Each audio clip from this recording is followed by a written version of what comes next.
Hello guys, welcome to our channel. Hope you guys enjoyed our previous videos. Today we are going to see the next part of the interview preparation. If you guys really found my videos helpful, then please subscribe our channel and share the videos with your friends and colleagues. So we'll move on to our video. The first question is, how can you initialize a 5x5 NumPy array comprising of all zeros? So NumPy is nothing but it is a Python library which is used for working with arrays. So here you can see the exact output for the above question. So here we can see the 5x5 array format, and inside that you can see the zeros filled with it. So we'll move on to the program now. First, we have to import NumPy. So what I'm going to do, just I'm going to import NumPy. I'm just going to initialize it as NP. Next, I'm going to declare one variable that is a equal to NP dot. So we have to fill up with zeros. So I'm giving it as 0 and so 5x5. So 5x5 array. So I've initialized NP dot 0.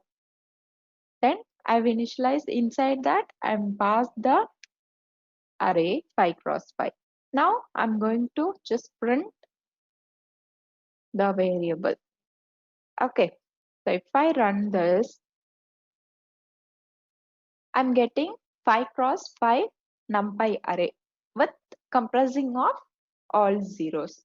So this is the exact output for the above question. So here you can see 5x5 array using NumPy and comprising of all zeros. We'll move on to the next question. Let's consider we have two NumPy arrays like this. How can you add the individual element? So here we can see the two NumPy arrays. That is, in the first NumPy array, we have three columns, 1, 2, and 3. And the another NumPy array has 4, 5, and 6. Then the output will be like 4 plus 1 equal to 5 and 2 plus 5 equal to 7, 3 plus 6 equal to 9. So this is the exact answer. We'll move on to the program now. So here what I'm going to do, same like that, I'm going to import NumPy array and then I'm going to declare one variable that is np dot array. Inside the array, I'm going to pass my values that is inside 1, 2, 3.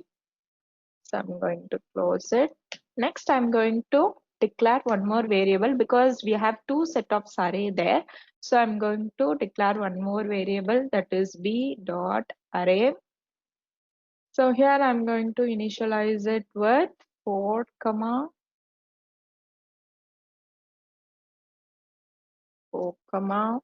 5, 6. Okay.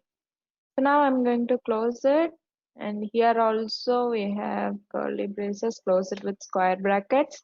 Now what I'm going to do, I'm going to just initialize one more variable that is nothing but x. Why we are initializing this variable? In the sense we are going to store the combination of two arrays into next variable. So I'm going to initialize with np dot sum of a comma b. Okay, next what I'm going to do, I'm going to give the access. So here I'm going to give the access equal to 0. Okay, so now I'm closing this access. So here I'm removing the brackets. Now what I'm going to do, just I'm going to print first I'm going to print the value of a and b. So both value first I'm going to print. Then I'm going to print the value of x which is stored here. Okay. So now what I'm done with my program. If I run this, I'm getting 1, 2, 3, 4, and 4, 5, 6 is my arrays. So the combination will be 1 plus 4 equal to 5, and 2 plus 5 equal to 7, and 3 plus 6 equal to 9. So this is the exact output we have shown here. Okay. So we'll move on to the next question. So here is the question. Give some example for creating a data frame from list and dictionary. So first of all, what is data frame? Data frame is nothing but a pandas data frame. So in pandas only we will use that data frame. It is nothing but we call it as two-dimensional array data, or we can call it as two-dimensional array, or we call it as data structure, or we call it as table with rows and columns. We have multiple set of meaning for data frames. So we'll move on to the question now. So here you can see the output. So I'm going to give one example for this question. The output will be like, here we can take fruits and counts. So this is one of the data frame which we are going to use it here. Okay, using list and dictionary. How we are going to use it with the list and dictionary? So here what I'm going to do, first I'm going to replay with import pandas as PD. Okay, have I initialized and imported the panda? Now what I'm going to do, I'm going to initialize one variable, that is a equal to. Inside that variable, I'm going to give a dictionary like fruit. Okay, I'm going to give like fruit. So inside that dictionary, what I'm going to do in the sense, I'm going to initialize the variable for the data. Okay, so here I'm going to initialize with apple, mango, something like orange. Okay, now we have initialized dictionary and its value. Now what we are going to do in the sense, I'm going to initialize one more dictionary like count. Okay, count, the value is 12, 24, 36. Okay, I've given the value for the dictionary. Now what I'm going to do in the sense, I'm going to use the data frame here. Here I'm going to give one variable, that is data equal to data1 equal to pd dot data frame. I'm going to call that variable inside it. Okay. Now what I'm going to do, I'm going to just print data1. Okay. So here we have completed a program. Just I've imported my panda here, and I've declared one variable. Inside the variable, I've uh, created the dictionary with the list. Now I've declared one more variable to store the data frame, and here I printed the data one. If I'm run this,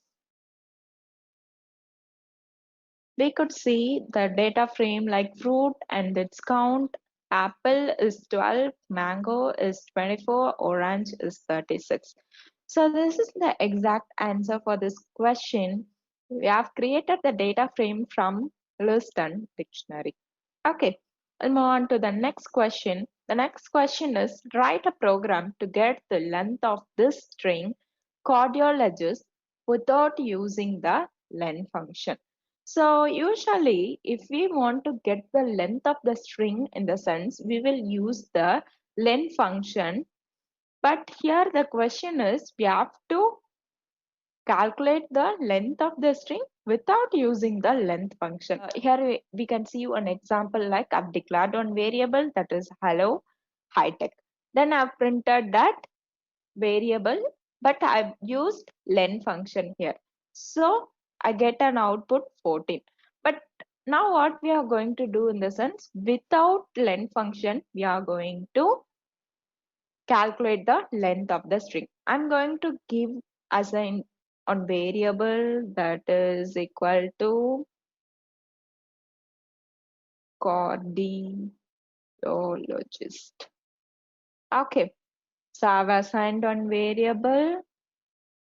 Now I'm going to declare one more variable that is equal to 0, count equal to 0. Now what I'm going to do, I'm going to calculate the count. So I'm going to use for I in A, then count equal to, initially we have assigned a variable that is value for the count is 0. Now I'm going to print count. Okay, so here we could see I have declared one variable that variable I've assigned some string that is cardiologist. Here I've declared one more variable that is count. I've initialized with 0. Here I could see for I in A. So I'm going to loop it until we reach the iteration. So count equal to count plus 1. Then I'm going to count that. Then I'm going to print that value which is stored in the count. If I run this, I will get 12. Here we can see CARDIO.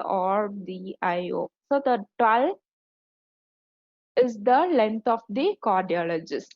Okay, so in this way we can able to get the length of the string without using len function. Okay, hope you guys clear with the difference. So we'll move on to the next question. The next question is, replace all the odd numbers in the NumPy array to -1. So what we are going to do here is, we have set of array that is numbers in the array. Here we are going to replace the odd numbers with -1. Okay, we can see here 0, 1, 2, 3, 4, 5, 6, 7, 8, 9. It is the set of array we have. Then what is the output will be like? 0 is even number, so we can keep it like this.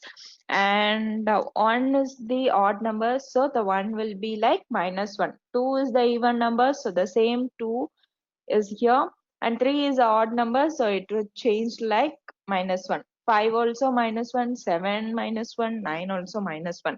So we'll move on to the program how we can do this. Okay, so first what I'm going to do in the sense, I'm going to import NumPy. Okay, import NumPy as np. So next I'm going to declare one variable that is arr equal to np dot arrange. I'm going to arrange it with 0, 10. Okay, that is we want from 0 to 10 numbers. So I'm giving the array here. Now what I'm going to do in the sense, a array, inside the array I'm going to give an expression like ARR percentage 2, which is divided by 2 in the sense equal to 1. So I'm going to close it, which is equal to -1. So here what is the condition in the sense? Here I'm starting with 0. If the 0 we are getting the value for this variable in the sense, here we can see ARR percentage 2. that is divided by 2 equal to if the condition is true, then I'm going to print the value as -1. Now I'm going to print that variable. Okay, so here I've printed that variable. Here I'm going to give, okay, I have arrange, which is arrange. Okay, so now we can see the output. Here we can see 0 and the odd number 1 is -1 and 2 and 3 is -1, 4, 5 is -1. So all the odd number is changed into -1. Okay, so hope you guys clear with this question. So this is how we can replace the odd numbers with -1. Okay. So thank you guys. Hope you guys are enjoyed this video and hope you guys learned a lot from the video. I will keep coming back with more such videos. Stay tuned. I will see you very soon with the next video. Thank you guys. Bye bye.